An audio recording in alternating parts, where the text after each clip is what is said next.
Usually, bureaucracy is just, well, it's boring, right? You fill out Form A, you wait in line B, and you eventually get result C. Right. It's dry, it's tedious, but, there are established rules. It's a known friction.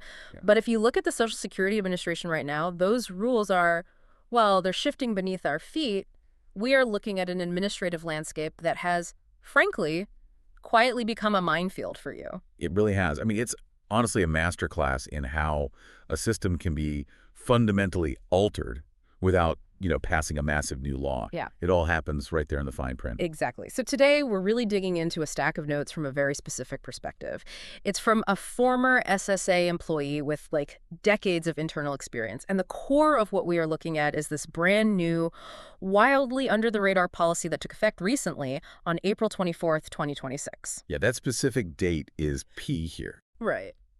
But as we follow the thread of this one policy change, it pulls us into some highly specific, frankly explosive claims about systemic data vulnerabilities, bizarre tax maneuvers, and a concept we're just going to call the weaponization of bureaucratic friction.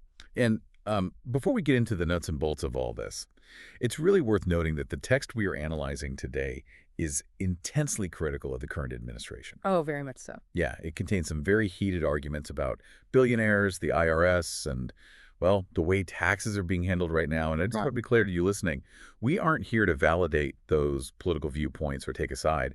We are just using this former employee's perspective as an impartial lens, right? Just to understand these new policies and figure out what practical, survival level implications they might have for you if you're trying to navigate this agency. Right. Because whether you agree with the politics or not, I mean, the mechanical changes to the system are happening and they affect real people.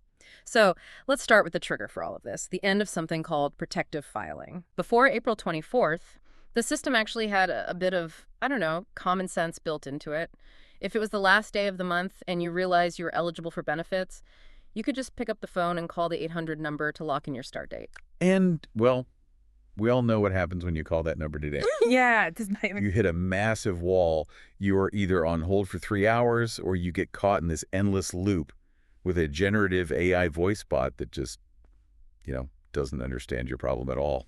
But under the old rules, that was actually okay. You could just, take a screenshot on your phone showing that you had been on hold for 2 hours. Later, when you finally got an appointment, you could just show them the screenshot and say, hey, look, I intended to file back in April. Right. And the agency would honor that timestamp. They recognized that their own system was flawed, and they wouldn't penalize you for it. They'd pay your back pay for that month. It was a grace period, essentially. But the new reality, as of April 24th, is that the grace period is just dead. A screenshot no longer proves anything. Oh. Yeah. A verbal claim that you tried to call is completely worthless now. The new rule dictates that you must submit your clear intent to file in writing.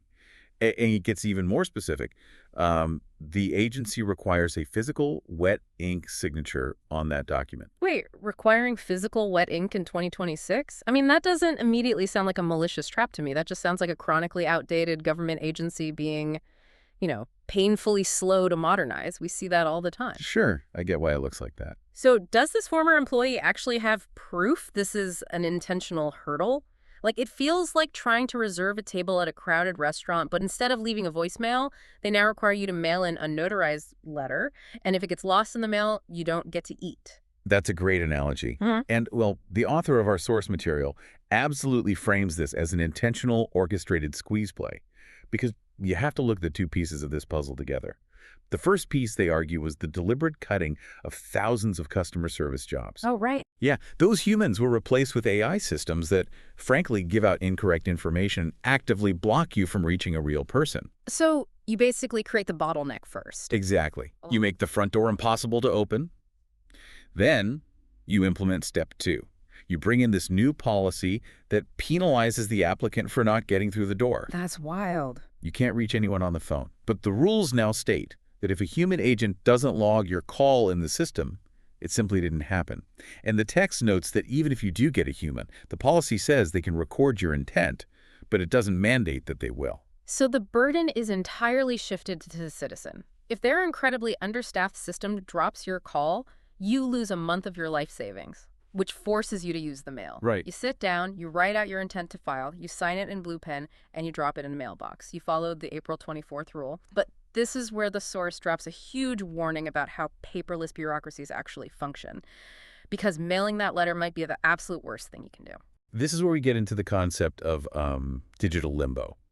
It's fascinating and deeply concerning how a modern system processes analog paper. So when the SSA mailroom receives your wet ink letter, a worker opens it and feeds it into a scanner. Okay, makes sense. The goal is to get it into the paperless system. But the scanning software relies on indexing. It needs to attach that digital image to an active case workflow. It's like trying to send an email but leaving the to field completely blank. That's a perfect way to visualize it, yeah. If you are a brand new applicant, you don't have an active case open yet. You are sending this letter specifically to start one. But because there is no existing digital folder with your Social Security number attached to a pending workflow, the software just doesn't know where to route the image of your letter. Wait, so what happens to it? Does a human review it and manually create the folder? In a fully staffed agency? Maybe. But the former employee explicitly warns that because these offices are so hollowed out, no one is manually hunting down these orphan documents. Oh, no. Yeah, the letter just goes into a digital holding pen. It essentially ceases to exist in the eyes of the caseworkers. Months later, when you finally secure a phone appointment and ask about your April start date, the agent will look at their screen and truthfully tell you, well, we have no record of that. And because you mailed the only physical copy and a screenshot of your phone isn't valid anymore, your proof is just gone. You lose the back pay. It really is the weaponization of friction. The system is designed to seamlessly process the things that benefit the agency, but it structurally drops the things that protect the citizen. And that friction isn't just applied to new applicants either. The source highlights a pretty terrifying mechanism that affects people who are already in the system, specifically when they try to correct a simple clerical error. Yes, the DWIB case study. This part of the notes genuinely made me sit back in my chair. There's a Q&A section where someone asks about disabled widows' benefits. This person was approved for disability with a start date all the way back in December of 2023. But for some reason, they only started receiving their back pay from May of 2025, which is when their survivor benefits kicked in. Right, so there's a gap of about a year and a half where they are owed money. The government agrees they are disabled. The government agrees on the timeline. But the computer system just hasn't released the funds. So the person has been calling for months, getting nowhere, and finally asks the former employee, how do I file an appeal just to get the correct start date recognized? I mean, logically, you would think you just fill out a form that says, hey, check the math on line 4. It seems like the most mundane administrative request possible. You fill out an SSA 561, the request for reconsideration. It's a very simple piece of paper, name, Social Security number, and a tiny box where you write, I disagree with my payment start date. But the author practically screams at the reader to stop. Why is asking for date corrections so incredibly dangerous? Because of how administrative law functions behind the scenes. When you file that SSA 561, you are not just asking a supervisor to double-check a calendar. Legally, you are triggering what is known as a de novo review. A de novo review. Yeah. By asking the administration to reconsider one tiny aspect of your case, you are granting them the authority to pull apart your entire medical file and reevaluate your fundamental eligibility from scratch. Wait, really? You are putting your underlying disability approval back on the shopping block. Precisely. Your file is handed to a completely new reviewer, someone who has never looked at your case before. If this new medical examiner has a stricter interpretation of your condition, or if they decide the original approval was too lenient, they have the power to overturn the whole thing. That is terrifying. You don't just lose the year of back pay. You lose your current monthly checks, your future checks, and potentially your Medicare access. That is wild. It's literally like appealing your property tax assessment because you think they overcharged you by $100, and the city responds by sending out an inspector who just decides to condemn your entire house. That is exactly the stakes of the game here. And the chilling part is the psychological effect this has on the citizen. Even if a total reversal is rare, just the threat of that mechanism working the way it does forces a vulnerable person to make an awful calculation. Do I fight for the money or do I stay quiet? Right. Do I fight for the thousands of dollars I am legally owed, or do I stay quiet because fighting might cost me my livelihood? Friction wins again. It's all connected by this underlying logic of making the citizen navigate hyper-specific, archaic traps. And it's not just the legal forms, it's the fundamental math of the system. The notes point out a systemic quirk regarding retirement ages that feels almost designed to make you fail at financial planning.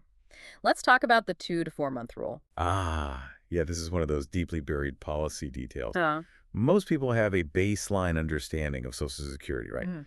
If you were born after 1960, your full retirement age is 67. Everyone knows that Yeah, number. it's printed on every piece of financial advice you ever read. But if you are calculating survivor benefits, meaning you are claiming benefits based on a deceased spouse's work record, the full retirement age is not 67. It is inexplicably 2 to 4 months earlier. Which makes zero intuitive sense. I Yeah. mean, why wouldn't the finish line just be the same? The author explains that the logic is tied to the starting gate. A worker can choose to take